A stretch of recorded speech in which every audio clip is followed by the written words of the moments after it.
Welcome to Skytech-Lens. The weekly grocery run has become a moment of confusion for millions of Americans.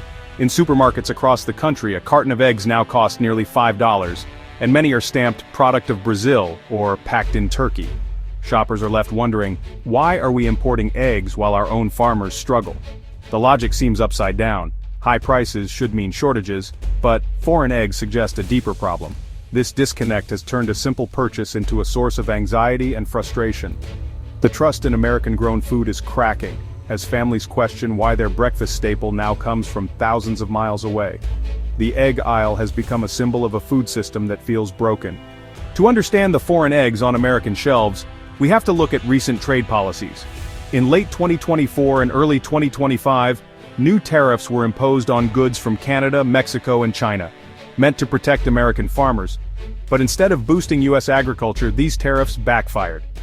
Canada, once our biggest egg customer, canceled a massive order for 172 million dozen eggs, citing trade uncertainty. This single move wiped out hundreds of millions in sales and sent shockwaves through the industry. The situation was worsened by an avian flu outbreak that had already forced U.S. farmers to cull millions of hens. With tariffs and disease, international buyers lost faith in the U.S. as a stable supplier. Countries like Brazil and the EU stepped in, offering reliability America no longer seemed to provide. The tariffs meant to shield American farmers ended up isolating them, turning a profitable export year into a domestic disaster. Instead of protection, the industry got vulnerability. The fallout was immediate. Millions of eggs meant for export suddenly had no buyers. By June 2025, the U.S. was drowning in over 60 million unsold eggs, with storage facilities overflowing. In Iowa, farmers moved 12 million dozen eggs into cold storage, but space quickly ran out. With nowhere to go, heartbreaking scenes unfolded, truckloads of fresh eggs dumped as waste. Prices at the farm gate collapsed, but even at rock bottom, there weren't enough buyers. Small and medium farms were hit hardest. Over 60 closed in just one quarter, many family-run for generations. The crisis wasn't just economic, it was deeply personal, erasing livelihoods and heritage. Investment in new barns and future production plummeted, signaling a loss of hope. The egg surplus became a symbol of waste and despair in rural America. The system designed to support farmers had failed them when they needed it most. For consumers, the situation was surreal. News showed farmers dumping eggs, yet grocery prices soared to record highs. How could eggs be so cheap to produce, yet so expensive to buy? The answer? A rigid supply chain and contracts that kept retail prices high even as farm prices crashed. Major retailers stuck to global supply networks, importing eggs from Brazil instead of buying the domestic surplus. It was easier for corporations to maintain established international logistics than to adapt to the sudden glut at home.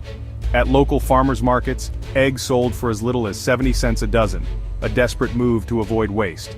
But these markets are a tiny part of the system. Most Americans only saw high prices and foreign labels. The paradox was clear. American eggs were being destroyed while imported eggs filled the shelves. The disconnect left shoppers feeling cheated and powerless. Behind the numbers are real families losing everything. Generations of farmers in places like Ohio and Nebraska saw their livelihoods vanish overnight. Thousands of hens still needed care, but their eggs were suddenly worthless. Shutting down a family farm wasn't just a business loss, it was the end of a legacy. Local markets offered a lifeline, but selling eggs for pennies couldn't cover costs. The flood of cheap eggs devalued everyone's product, making survival impossible for many. The crisis exposed how fragile local agriculture has become in a system built for industrial scale. When small farms disappear, communities lose jobs, heritage, and their connection to the land. The human cost is measured in shuttered barns and broken dreams. As the crisis deepened, confusion and mistrust spread among consumers. People heard of egg surpluses and bankrupt farmers, yet faced sky-high prices at the store. Official explanations about supply chains rang hollow, fueling suspicion that someone was profiting from their pain. Surveys showed most Americans didn't understand the crisis, and many called it absurd. The sense that the system was broken was everywhere, from social media to kitchen tables. High prices forced families to cut back, treating eggs as a luxury rather than a staple. The crisis eroded trust in the food system. Americans no longer believed their food would be affordable or homegrown. Seeing Brazilian eggs at a premium while U.S. eggs were dumped left a lasting impression. The perception grew that the system served only middlemen and corporations, not farmers or consumers. Restoring trust will be a long, difficult road. The egg crisis is just the beginning. Other sectors are now feeling the pain. U.S. agricultural exports are plummeting as global buyers turn to more stable suppliers.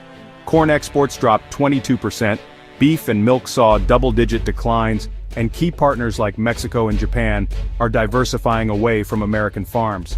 International companies are moving distribution hubs out of the U.S., seeking stability elsewhere. These are permanent shifts, not temporary setbacks. America's reputation as a reliable food supplier is fading, and with it our central role in global agriculture.